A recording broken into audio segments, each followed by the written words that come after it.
So we have launched. Has anything remarkable happened in your life? Have you had any requests from Oprah to come on board, or Andrew Bolt?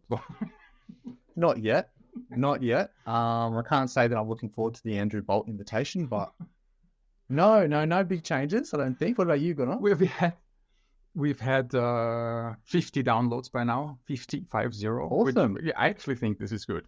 But so here's what happened. We are sitting at home, and we're 5.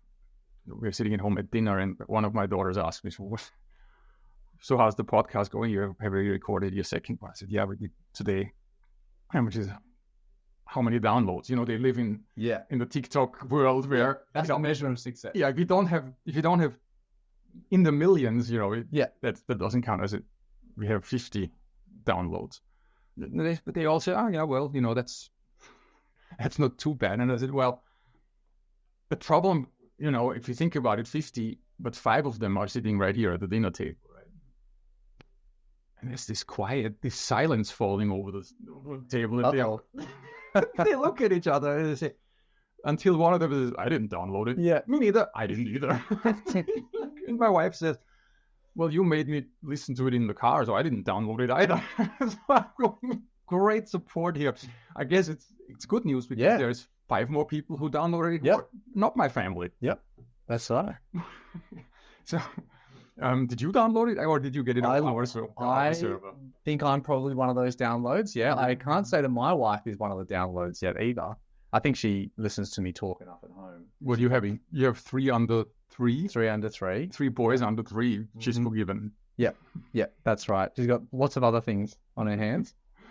All right, so today we are talking to Phil Hibbs. Phil and I met, I think it was 1997. I was working at the then State Rail Authority. We were selling heaps of land to prepare for the Sydney Olympics. And he was one of the people we worked with. Now, Phil has moved on to build an impressive business. He has fantastic people working with him. He's very, very generous with his time. He's also constantly trying to help advance the industry. He sits on all sorts of committees. He does reviews of standards. He was an integral part in the ALGA position paper on asbestos in soils. He's a very science and data-driven guy, and he says what needs to be said. So it's like he's the perfect guest for us here. Yeah, a straight talker. He's definitely a straight talker. Although you have never met before, let's just straight dive into the interview with him. James and Phil, have you guys ever met? I don't believe we have, James. I don't think we've ever met in person. Not in person. I think we've spoken a few times, but not in person, no. Yeah. Okay. Good to put a face to the name. What a horrible thought. No, you're all right, mate. Look, I came back from Adelaide yesterday because there was a fluorinated hydrocarbon conference down there. I heard someone being introduced, and I'm going to do the same thing to you now, because the guy said, look, currently we have all sorts of rock stars in Sydney. We have Pink here. We have Taylor Swift here. I'm talking to a different kind of rock star because, Phil, you are in many people's eyes an OH&S and asbestos rock star. I'm so happy to have you. I couldn't get the other two, so I thought it might be a great idea that you talk about asbestos. Happy to do that, and pretty good analogy there, because asbestos is a rock. We dig it out of the ground just the same as we dig iron ore or bauxite out of the ground.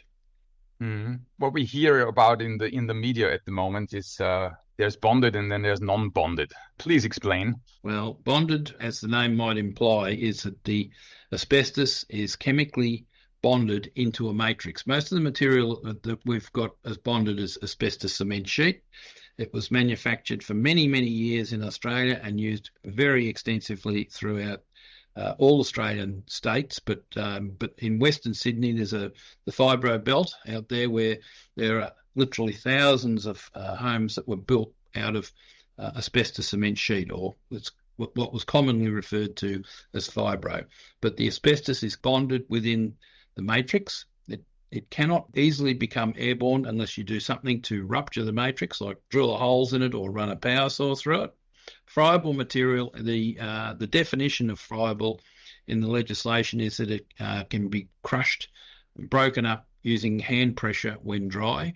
But the point about friable materials are that they're soft, generally contain a higher percentage of asbestos, and they quite easily release asbestos fibres in significant numbers when they're disturbed, whereas the bonded products do not.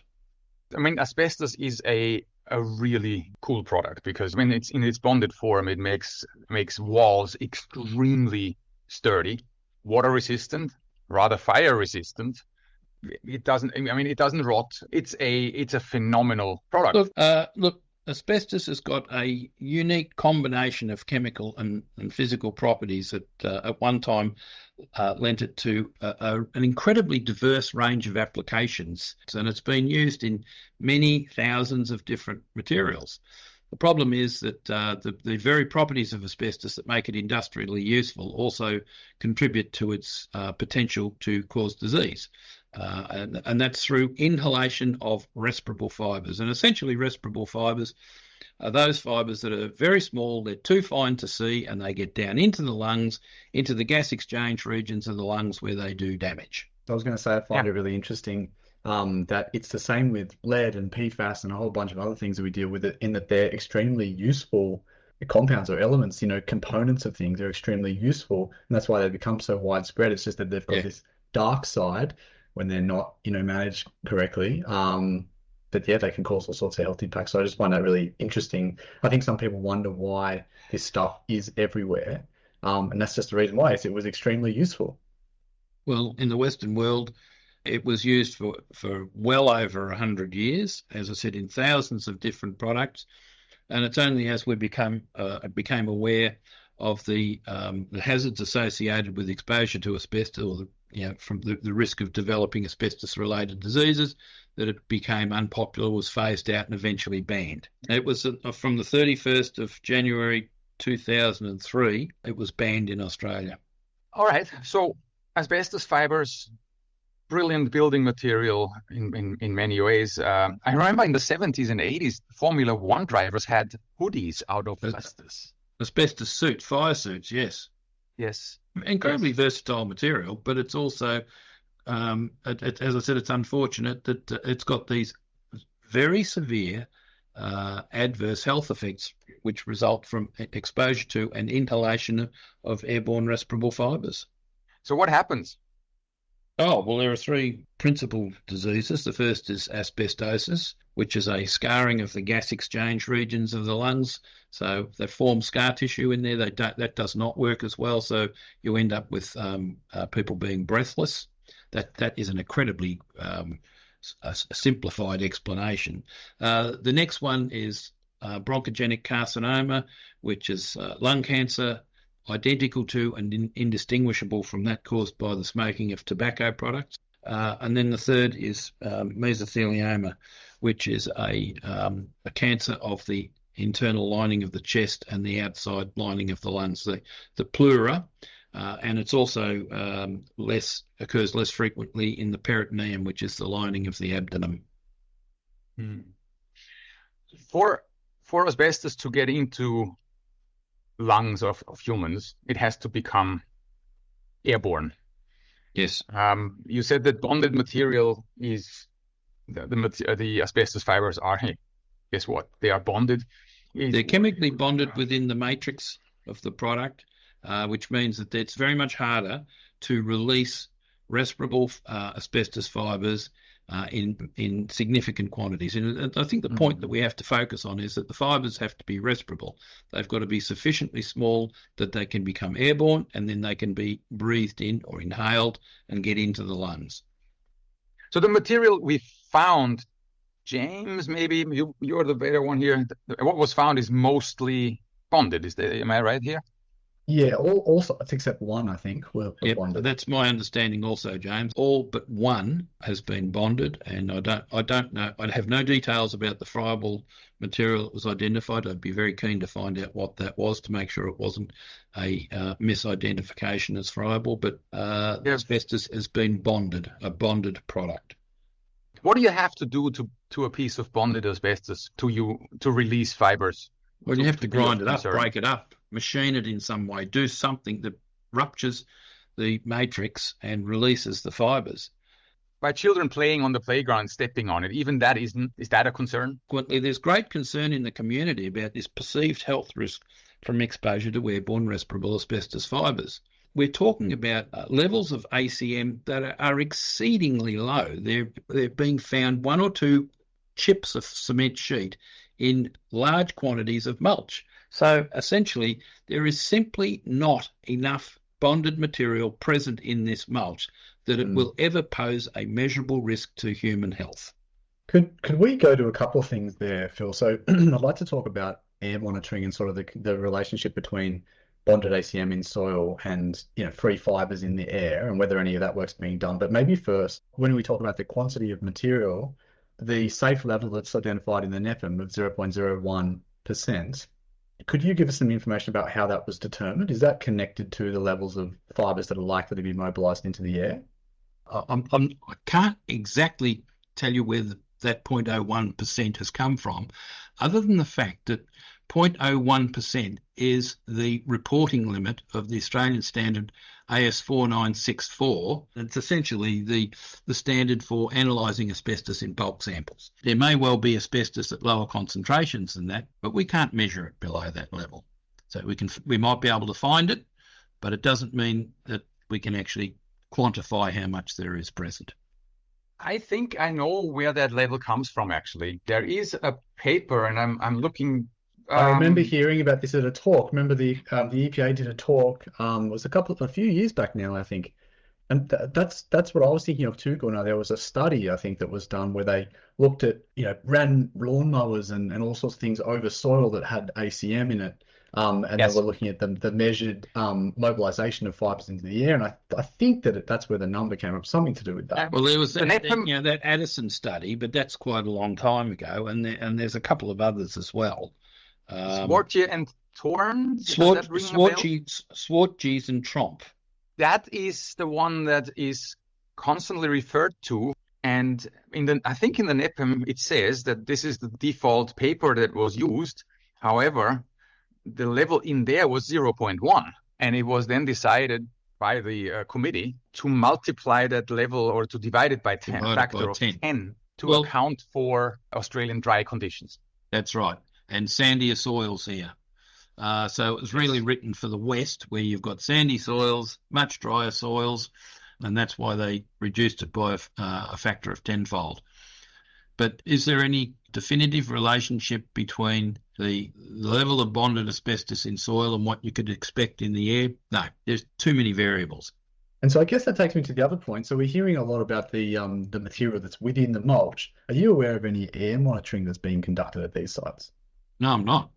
Yeah, because I'm not. No, I don't think there has been any air monitoring that's been done. I think that people are just saying, well, it's contaminated, it has to go. Now, we talked about this before, Gunnar, in relation to, like there is a level that's permitted in the CLM Act. Now, there's a level permitted in the regulations there, but in the POEO, it says no asbestos, and which I think is a drafting error myself. Because the EPA has determined that to mean 0, but you cannot measure 0. We can only measure down to a certain level. Below that level, we've got no idea what's there. So this concept of there being no asbestos, it's an absurdity, really. Yeah, well, the absurdity of the absolute 0 level in the POEO Act, it was actually taken to court in the Graffel case. Graffel, the EPA versus Graffel. Yes. Now, the judge, and I think it was a lady actually, she initially applied a risk management, risk assessment approach, because essentially when does 60,000 tonnes of recycled crushed concrete and become 60,000 tonnes of asbestos-contaminated recycled crushed concrete? Now, she took the view that it should be based on risk. If there's sufficient asbestos in it and it's in a form that it can pose a measurable risk, then it's asbestos waste. Because the asbestos was present in such small quantities, it should not be classified as asbestos waste. Now, EPA appealed that decision, and they won on appeal on the basis, as I understand, legislation says no asbestos and no means 0. That has done immeasurable damage to the recycling industry. Well, I sign I sign waste classification reports every week. Every time I don't classify something as asbestos waste, I am very much aware of that I'm signing off a wrong report, strictly speaking, right? Now, I would argue that the judge in that appeals court was just simply not qualified to make a call like that, right? I'd agree with that. Yes. Yeah. Was probably doing the right thing legally, but in reality, this is impossible. Phil, you would know. What's the background level of asbestos fibers roughly around Sydney or in anywhere, basically? Thank you for bringing that up. Now, the interesting point about that is that we are all inhaling asbestos fibres every breath we take, every day of our life. I think you inhale somewhere in the order of about 1 million fibres per year. Over a lifetime, 70 to 80 million fibres you inhale that stay in your lungs. Now, and I'm going to wander into the absurd here. Does that mean that when the person dies, they've got asbestos fibres in their lungs? Does that make them asbestos-contaminated waste? If you go to the literal assessment of the Act, it does. And we all know that that's an utter absurdity, but that is in reality what they're saying. Now, if we go back to our 60,000 tonnes of recycled crushed concrete that's got minute, vanishingly small quantities of asbestos in it, the level of risk associated with exposure to crystalline silica would outstrip the level of the risk of exposure to asbestos, 10 to the 12 times. And this is part of my issue with it, is that we focus so much on one particular thing that we blind ourselves to everything else. And I think Yes. that, we get so worked up about this issue that really doesn't present a massive risk, that we're blind to things like silica. And it's the same with other contaminants where there should be more activity, and it's just not, because we're so there's limited resources and they're so dedicated to this one particular thing. I think the messaging in the media is wrong. We've been putting up posts. We've been onto the ABC trying to get a balanced message out there about risk. There is no discussion about risk. All they're talking about is contamination. I don't think either regulator, the EPA or Safe Work New South Wales, has shown any real leadership on this issue and coming out talking about risk. All they're talking about is you have to strip all the mulch off the sites because we've identified a vanishingly small quantity of asbestos in it. There's no measurable risk. There's no benefit to the community. And I don't know how much this is going to cost, but it's going to cost an awful lot of money. The money be better spent elsewhere. I kept thinking about all this. Your comments rings so true. The lack of leadership from the EPA and from Safe Work, who never shy back from commenting on asbestos-related issues. See Graphil case. They don't shy away from being right on top of it. Safe Work, neither. Okay, those two, there's a miserable failure of stepping up and saying, yes, ladies and gentlemen of Sydney, there is asbestos in the mulch. Should it be there? No. Is it there? Yes. Is there a danger to it? Do you need to worry? Do we need to shut down schools? Absolutely not. So here we are, however. Here's a typical Gunnar rant. In a park down near Moore Park, I think it was, they found a couple of fragments of bonded asbestos. So the Mardi Gras gets shut down. So this is an event where, I don't know, 50, 80,000 people go to get drunk, basically. Similar to the legal and illegal, and drugs.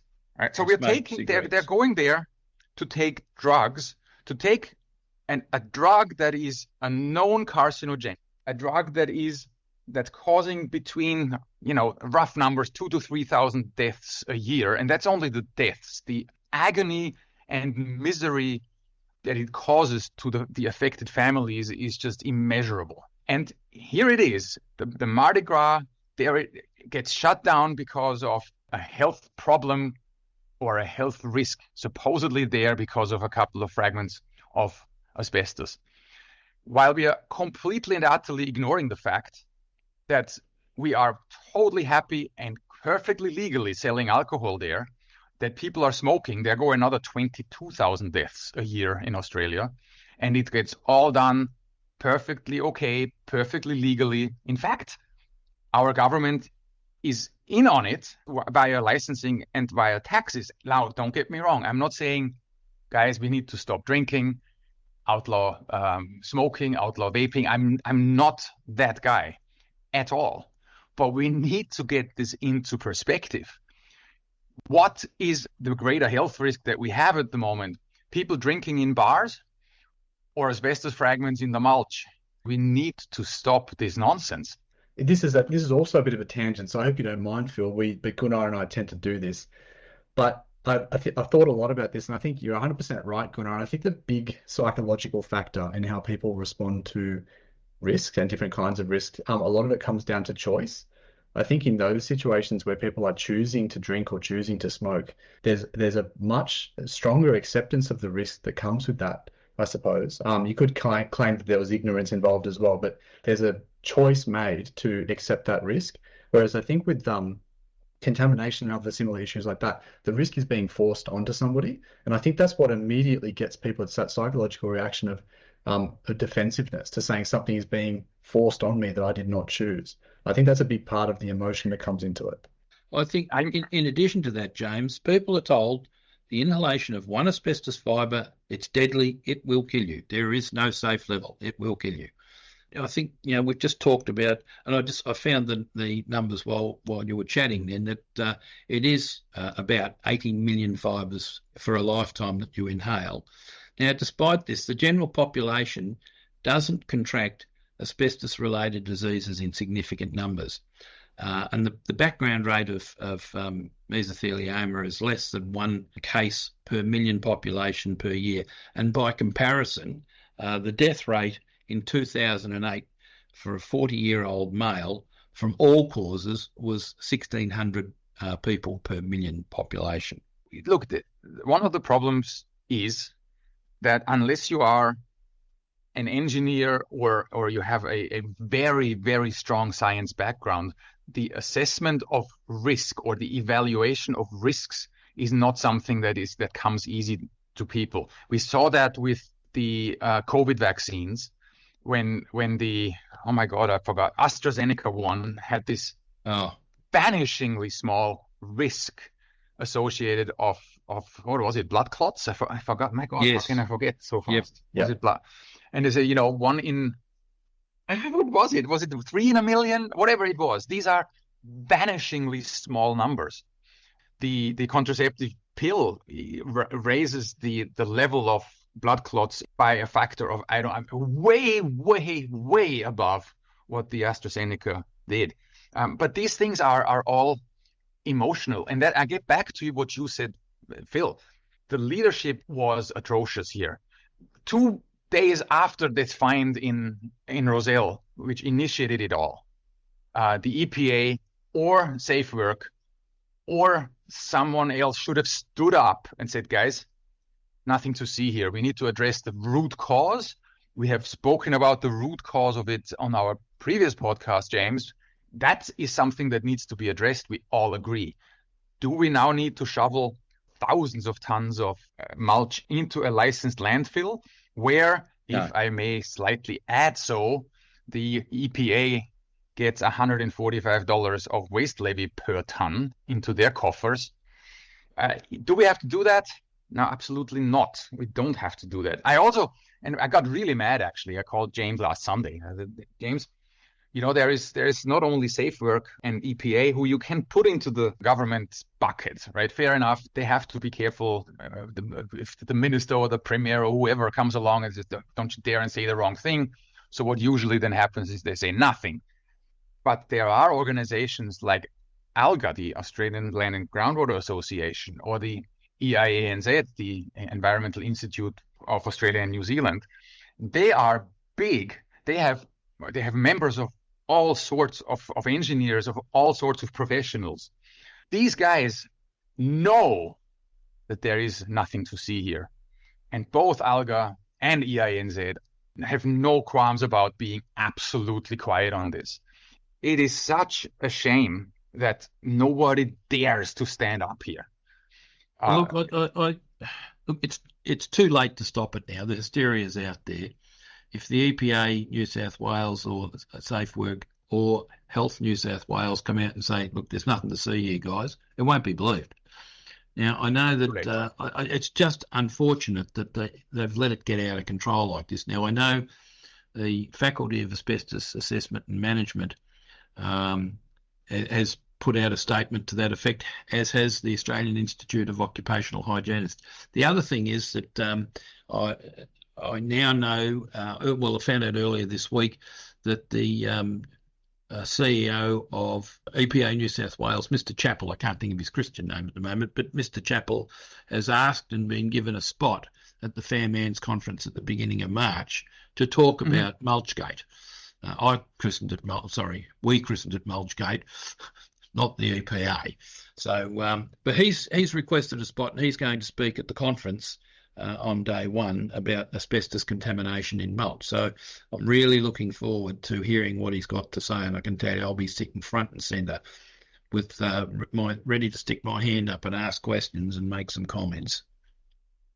I was just going to say, I think that'll be really interesting, because I think that, some of the responses in the past from the regulators in general, I guess, has been, it sort of seems to start from a point where there's an assumption that people are knowingly including asbestos in recycled products. And I think, the more you get into it and the more you understand how prevalent the material is, just how difficult it is to get it, even if your processes are, 100% the best that they can be, it's just not possible. And so things slip through, and we've got to be able to tell the difference between someone sort of with a malicious intent and somebody who is doing the best they can. And there's just, I don't believe that in the recycling industry there's anybody with malicious intent. Look, I had a public discussion with an EPA gentleman at Alga Night about this and challenged him over this business about people, if we set a limit, people will put asbestos in to dispose of it. There's no malicious intent in it. That was just nonsense.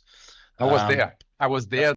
You were so good on that night. I remember that. Well, he also said that if we have a level of 0.01%, then we'll have an extra I think it was 4 mesotheliomas per year in Sydney, and starting next year. And I'm like, where did you get that data from? And he wouldn't answer. He couldn't answer.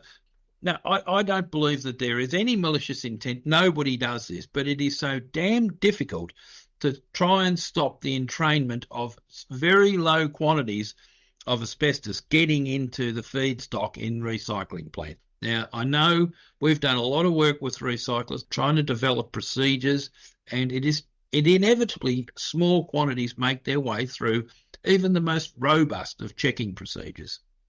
What's the solution? So I read the Alga's position paper. You were a big part of that, Phil. That didn't go very far. It was 2018. It's now 2024. Has gone through 2 revisions, but ultimately nothing has changed. James, you were part of a committee that tried to introduce slightly more realistic waste recovery orders or resource recovery orders. Yeah, that didn't go very far either, although it's getting picked up again now. We spoke about that in the last episode. Had these 2 things been implemented, had the Alga position paper been actually processed, I would argue none of this would have happened, right? Had we had success with the resource recovery orders that James was part of and an industry consortium was part of, I think we wouldn't have had to deal with this now under such a panic. What has to change? I think they have to go back and have a rethink about the regulations. They've got to align the POEO Act with the requirements in the CLM Act. We wrote quite an extensive document for the EPA. I think it was in about 2018-19 on resource recovery. We know that we were told that it made it as far as the minister's desk and slowly worked its way across the desk and fell into the waste paper basket because it proposed a number other than 0. Yeah, we've got to get rid of this concept of 0. It cannot be measured, and politicians don't understand that. We have been talking how this is not really a risk. There is no safe level. Let's agree with that. Okay, there is of course also no safe level for lead. Yet you have 20 to 30 parts per million of lead in background soils, this is something that is accepted. There is not only a background level of asbestos around in our environment, but there is also in the CLM Act, when I, as the contaminated site consultant, go out, find asbestos, that doesn't necessarily mean anything yet. That's like me finding lead in a soil sample. We need to look what's the concentration. And when the concentration, we mentioned it before, for bonded asbestos is 0.01% of weight. That's roughly a kilo of bonded asbestos for every cubic meter of soil. That is a very much accepted safe level. If you find it's not 1 kilo, zero. No, it is not zero. It's 1 kilo per cubic meter. That's 100, matchbox-sized asbestos fragments per cubic meter. Do we even come close to that level in the mulch? Not even close. Right? They're having difficulty finding it. Yeah, it's in such small quantities. It is really difficult to find. Solution. You mentioned to me before the microphone went on, it would be a good idea probably to have. First of all, the waste levy, if you ask me, the waste levy needs to be lifted not only for this incident now, but the waste levy needs to be lifted for asbestos waste, for domestic.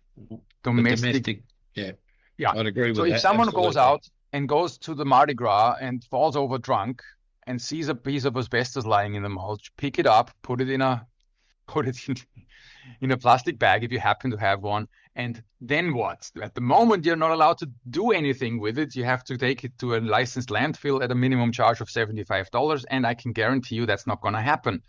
If there are public disposal boxes around, maybe that would be an idea. I mean, we have them for needles and we have them for all sorts of things. Maybe that would be an idea where we say, hey, instead of spending millions and millions of dollars now in disposal fees, with carting this mulch away, disposing it off at licensed facilities, let's spend a fraction of that money on a public relations campaign where we educate people and tell them really there's nothing wrong here. And if you see one of those, I don't know, it can't be red, it can't be green, these colors are taken, make it a purple or a deep blue bin, you can put asbestos in there if you find it. The EPA had proposed just that, allowing householders to dispose of asbestos waste correctly wrapped up and labelled at no charge at disposal centres. The EPA would provide the bin for. For some reason, I don't think it ever got up, and I don't know why. No, it sort of just tailed off, didn't it? It didn't seem to. I'm not sure what happened to it. But certainly don't hear anything about it now. I don't even know if that scheme's still running. It's not, as far as I'm aware. Okay, so the three of us could run New South Wales so much better than anyone else, together with all the cab drivers out there. We would be. Thinking that if I was the dictator of Australia, there'd be lots of things that I'd do, but differently, not necessarily better. But look, just to try and pull the threads of what we've been talking about together, asbestos. Nobody would argue that it's been the worst industrial tragedy of the 20th century, and it's killed lots and lots and lots of people needlessly. And nobody would argue that better management of asbestos in its broadest context is not required. But the lack of context on what and how much asbestos has been found in the mulch and any assessment of risk is causing really unnecessary alarm across the community. And additionally, there is no benefit to society in removing mulch that contains vanishingly small quantities of bonded asbestos contamination that doesn't pose a measurable risk to the community. As I said before, the money is better spent elsewhere. Yeah, I'm with you, Phil. I mean, I also have concerns about the longer term impacts on the recycling sector as a whole.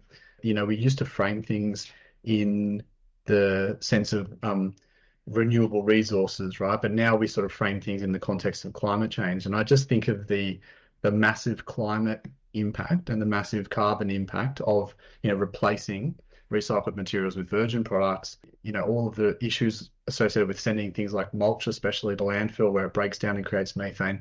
this isn't being taken into account, and that in itself, I think, is a much larger issue than the very, very small acute issue on these individual sites. So, yeah, I'm not really sure what the effect is going to be on the recycling sector, but I definitely am pretty worried about it. How much diesel are they going to burn trucking this stuff across Sydney and disposing of it at a landfill? You know, and how many parents are senselessly worried now about their children? Well, a lot, but there's no need, and it's unnecessary.